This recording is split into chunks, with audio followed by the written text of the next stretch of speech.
Well, আজকের আলোচনা ই শ্রম নিয়ে। ই শ্রম কার্ড আপনাদের অনেকেরই আছে, দীর্ঘদিন আগে থেকে এই প্রকল্প শুরু হয়েছে। প্রকল্পটা ছিল সেন্ট্রাল গভর্নমেন্টের, যেটা এখনও চালু আছে। এবার অনেকের মধ্যে কিছু মিথ্যা প্রশ্ন বা মিথ্যা আশা লুকিয়ে রয়েছে যে ই শ্রম কার্ড থেকে টাকা পাওয়া যাচ্ছে, এই বিষয় নিয়েই কিন্তু আজকের আলোচনা। আর ই শ্রম কার্ড অ্যাকচুয়ালি কী, আর ই শ্রম কার্ডের কেওয়াইসি কবে থেকে হবে বা হচ্ছে কিনা, এই সমস্ত প্রশ্ন নিয়ে কিন্তু আজকের এই ভিডিওটা। তাই এই ভিডিওটা শেষ পর্যন্ত দেখবেন, তাহলে অবশ্যই আপনারা বুঝতে পারবেন। প্রথমেই হচ্ছে যে ই শ্রম কার্ড কি। ই শ্রম কার্ড একটা কেন্দ্র সরকারের কার্ড, যেটা সবারই কাছে আছে, ম্যাক্সিমাম জনের কাছে যারা করেছিল। এইটা ই শ্রম কার্ডে যে বেনিফিটস পাওয়া যায় এটা বলাই আছে, এইখানে আপনারা দেখতে পাবেন। The Ministry of Labour Employment is one of the oldest and important ministry and government of India. এটা ভারত সরকারের দ্বারা এই কার্ডে সমস্ত রকমের কৃষক, এগ্রিকালচার, ফার্মার, লেবার সবাই নথিভুক্ত হতে পারে। এবং এই কার্ডের অনেক সুবিধা রয়েছে। কি কি সুবিধা রয়েছে আর টাকাটা অ্যাকচুয়ালি কারা পাবে, কোন স্টেট এখন পাচ্ছে, চলুন আমরা বিস্তারিত জেনে নিই। প্রথমে আমরা লগ ইন করেছি মোবাইলে ব্রাউজার থেকে ই শ্রম লিখে। জাস্ট আমরা একবার সাইটের ভিতরে এন্ট্রি করব। এবারে এইখানে দেখতে পাচ্ছেন গো টু মেইন পেজ, এখানে জাস্ট একবার আমরা ক্লিক করব। ক্লিক করার পর আমরা কিন্তু মেইন পেজে চলে এসেছি। হেল্প ডেস্ক নাম্বারও রয়েছে, আপনারা আপনাদের সমস্যা মতো যদি কোনো সমস্যা হয় এই নাম্বারে কল করে নিতে পারেন।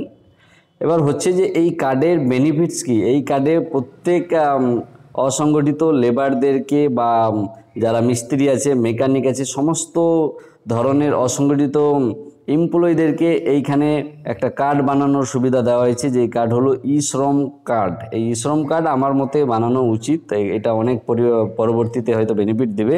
এবারে মেন প্রশ্ন হলো যে টাকা কারা পাবে। এটা সবথেকে বড় প্রশ্ন, যে টাকা কারা পাবে এই কার্ডে। এই কার্ড যাদের আছে তাদের মধ্য থেকে টাকা কী পাবে। তাহলে প্রথমে বলি, এই কার্ডের মধ্যে টাকা পেতে গেলে আপনাকে যেটা করতে হবে সেটা হলো যে একটা পেনশন যোজনা আছে।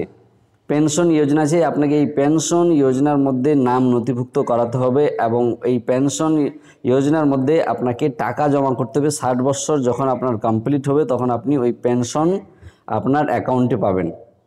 এইটা হলো সিস্টেম। এই সিস্টেমে আপনি টাকা ডিপোজিট করলে আপনি টাকা পাবেন 60 বছরের পর।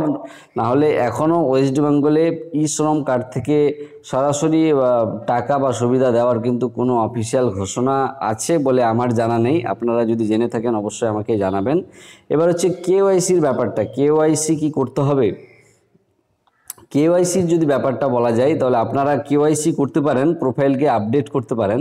আমি পরবর্তী ভিডিওগুলো নিয়ে আসবো, প্রোফাইল আপডেট কিভাবে করতে হবে, আপনি কার্ড কিভাবে ডাউনলোড করবেন, নতুনদের জন্য কি সিস্টেম রয়েছে, কিভাবে অ্যাপ্লাই করবেন, অ্যাপ্লিকেশন করবেন, সমস্ত কিছুই কিন্তু নিয়ে আসবো। আজকে জাস্ট আপনাদেরকে কিছু ধারণা দেওয়ার জন্য এই ভিডিওটা করছি। তাহলে টাকা পাওয়ার যে ব্যাপারটা, এইটা কিন্তু ওয়েস্ট বেঙ্গলের ক্ষেত্রে সরাসরি টাকা পাওয়ার ব্যাপার নেই। আপনারা চাইলে আপনারা স্কিমে, আপনার যোজনাতে ওই ইনভেস্ট করে মাসে টাকা জমা করে ওই জমা করা টাকা থেকে আপনি কিন্তু এটা পেনশন পাবেন। অবশ্যই সরকারের ভর্তুকি রয়েছে এতে, আপনি যত জমা করবেন সরকারও কিছু ভর্তুকি দেবে। তার এটাতে সুবিধা আছে, লাভ আছে, কিন্তু এটা এইভাবে টাকা দেওয়ার সিস্টেম রয়েছে নাকি সরাসরি সিস্টেম নেই।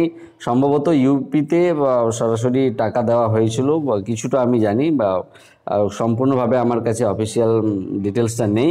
যাই হোক, তাহলে টাকা দেওয়ার ব্যাপারটা হলো যে আপনি যদি পেনশন যোজনার মাধ্যমে টাকা নিতে চান তাহলে সেখানে ডিপোজিট করতে হবে, অ্যাকাউন্ট করতে হবে, নচেত সরাসরি টাকা দেওয়ার কিন্তু এখনও কোনো অফিসিয়াল অ্যানাউন্সমেন্ট নেই। আর কেওয়াইসি আপনারা বছরে একবার করে করতে পারেন। আপনাদের অনেক ডিটেলস চেঞ্জ হওয়ার থাকে, সেই ডিটেলসগুলো আপনারা চেঞ্জ করে নিতে পারবেন। কেওয়াইসি কিভাবে করতে হবে আপনাদের যদি জানা না থাকে অবশ্যই আমাদেরকে এই ভিডিওর নিচে কমেন্ট করে জানাবেন। আমরা কেওয়াইসির জন্য আলাদা একটা ভিডিও বানিয়ে দেব, আপনারা সেটা থেকে বুঝতে পারবেন। চ্যানেলে নতুন হলে সাবস্ক্রাইব করবেন। আর ভিডিওটা শেষ পর্যন্ত দেখার জন্য অসংখ্য ধন্যবাদ সবাইকে।